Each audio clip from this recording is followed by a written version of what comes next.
कि लबनान में गुज़िश्ता रोज़ pager devices धमाकों के बाद वॉकी टॉकी सेट में धमाके हो गए, जिनमें 20 अफराद जाँ बहक और 450 से ज़ायद जख्मी हुए। लबनानी मीडिया का कहना है कि वॉकी टॉकीज़ में धमाके लबनान के मशरिकी और जुनूबी इलाकों में भी हुए। अरब मीडिया रिपोर्ट के मुताबिक यानी शाहिदीन का कहना है कि धमाके जनाजों में शरीक अफराद के साथ फ़ोन में हुए। बताया ये जा रहा है कि धमाकों से घरों और गाड़ियों में भी आग लग गई। लबनान की दारुल हुकूमत बैरूत में 2 धमाके हुए हैं। ताइर में 1 धमाका गाड़ी में हुआ है। राबता डिवाइसेस में धमाके के बाद लबनानी वज़ीर आज़म नजीब मीक़ाती ने अक़वाम मुत्तहिदा सलामती कौंसिल का इजलास बुलाने का मुतालबा कर दिया। हिज़्बुल्लाह ने धमाकों का जिम्मेदार इसराइल को करार दिया है।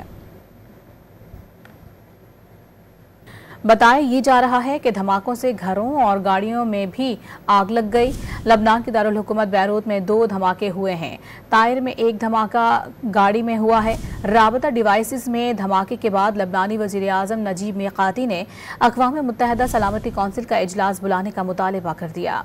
हिज़्बुल्लाह ने धमाकों का जिम्मेदार इसराइल को करार दिया है।